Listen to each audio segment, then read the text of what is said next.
Yeah, share from all things dentistry, the place where we're passionate about sharing those unwritten hints and tips of dentistry. We're looking into the axis of a maxillary molar, and this was a pulpectomy, and I was asked to give one of their clinicians a hand looking for MB2. So what we're looking at, that's the MB orifice. So we'll stop. We'll kind of get you situated to the image here. So this is the mesial. Now this is interesting. So mesial, this is the buccal, distal, palate. MB1 is here, distal buccal, palate is under here. And we're going to look for MB2. Now it's interesting because this was a previously vital pulp therapy case, but there's a large calcification in the pulp chamber. So I don't know if it's actually failure of the vital pulp therapy, or was it more failure of potentially just, it's hard to do vital pulp therapy. There's a huge calcification in the pulp chamber. Something food for thought. If you have an answer or your thoughts, I really appreciate you putting in the comments below. So we're going to be looking for MB2, and you can see one of the things we could remove right off the bat is the amalgam. And you're going to see me remove this amalgam, not all the way, but I'm going to plane it out of the walls, plane it out of the way with a large diamond burr. And MB2 is really kind of right here. This is kind of a junction, little space right here. I'm using kind of some landmarks. One is where MB1 is, 2 where the palate is, and 3 kind of where the distal buccal canal is. Okay, so I'm going to take a long shank diamond burr. It's a really long shank, and it's used specifically for endo. And what I'm going to do is I'm using it at an electric handpiece. So, of course, the water turns on. Really what we want to do is do this with dry. So we're going to, I'm just going to let this run through because this is pretty standard. So we're going to dry the access. Got to be careful of an air emphysema when you're doing that. Certainly that runs through my mind when we do that. So we're going to use it dry. It's at roughly around 50,000 RPM, and I'm just kind of brushing along that mesial wall. During the procedure, you can see now I'm tackling into that amalgam as well. I'm telling the clinician the same thing. I'm like, here's the amalgam.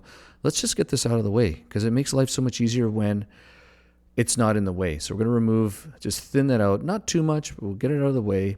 It helps get more light into the area. It helps us get our files down, and it just helps when you're trying to get your working length. Now, I know from a previous video, a lot of clinicians, and it's actually not a bad idea, replace all their amalgams. Let me finish this sentence. Before they send their cases to an endodontist, what they'll do is they'll remove these old amalgams or an amalgam restoration, place a composite restoration. And that's not a bad idea because it just eliminates the tomfoolery with amalgams and the file touching. Okay, so what we're doing there is you can see that little white spot right there. Once I remove that, hey Asher, I just want to introduce this course. It's been out for a year. It's called MB2 Hunter. You can check us out at mb2hunter.com. If you're looking to up your game, this is a course you want to check out. It's not going to break the bank. And I created it because I wanted to give those clinicians that are looking for, an online course that's not going to break the bank, but it's going to give them more information. What tools, what are the instruments, how do I use a cone beam? What are some free software if you want?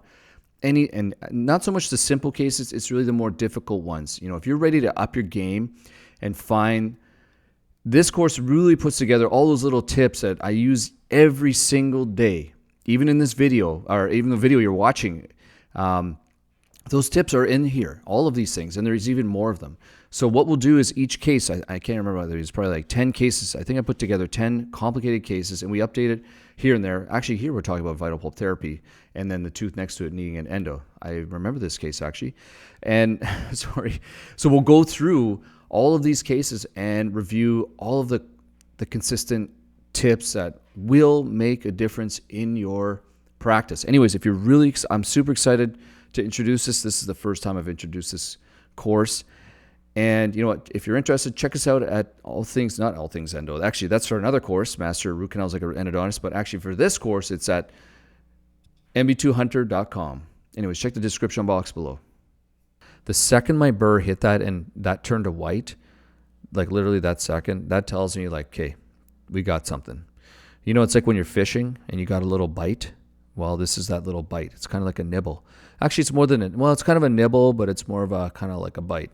So I'm just showing the clinician there where kind of what's going on. So that white little spot is really where debris has been put into kind of that little isthmus. My Explorer actually catches right there. The Explorer catch, do I normally use Explorers? No, but I'm using more like a pointer because the clinician's watching through my phone as I'm recording this. So what we're going to do now is we're going to take a Muntz burr. So it's a long shank, slow round burr, and it's going to be running around 15,000 RPMs. And what my dental assistant is actually blowing air into the access while I'm doing this.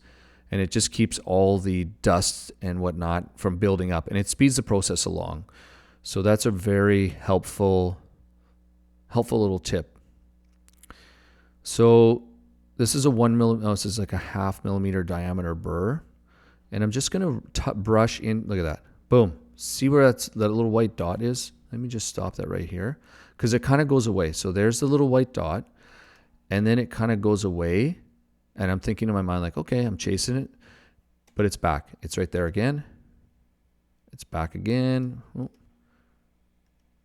Let me see again. So it kind of comes and goes depending on the angle. So depending on the angle that it's progressing. The reason why I'm kind of tracing it into the mesial and apically is because this will make it much, and I talked to the clinician after they were able to get down to the end of MB2 and finish the case. So we were successful. And the reason why I'm chasing it mesial is because it makes it so much easier to get your file straight down that canal. Now, I've talked about this many times, and it's the mesial buccal canal traverses horizontally for the first little bit when it enters into the pulp chamber, and then finally progresses apically. Look at that. That is like a moonbeam. That is a lighthouse. If you're lost at sea, this is what a lighthouse would look like, I think. I've never been lost at sea, but that is the lighthouse of the MB2 canal orifice. But what I'm seeing here is I was tracking that other little dot. Hold on, let's go back here. And maybe that was an MB3, maybe it was an MB2. I'm not sure. I didn't finish the case. The other clinician did. And I wanted to share this with you because the other clinician was so close. And really what it is, that clinician's fair, under 4 or 5 years of practice, so brand new. It just takes a lot of experience and lots of practice on extracted teeth. So that's my recommendation. There we go. Look at those two lighthouses. Let's take a look here as I talk through this. Okay.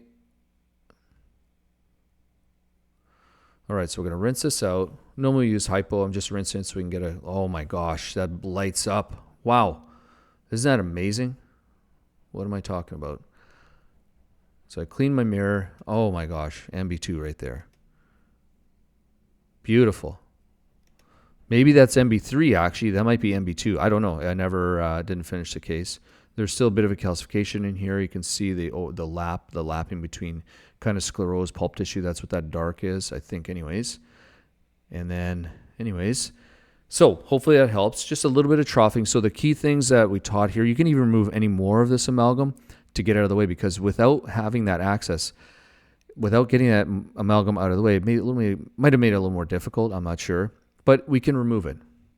You can sacrifice it. So MB1, MB2, and then distal buccal. And, honestly, you got to trough between. So this is still some calcification. You see that golden amount there. It's hard to say whether they've gone into the furcal floor. I'd have to take another look. We're looking for a distal buccal along here.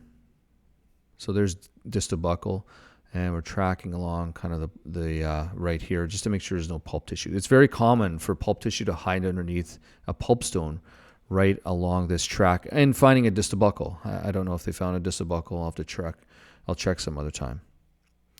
Anyways, I hope that helps, and thanks for being here. We'll talk to you soon.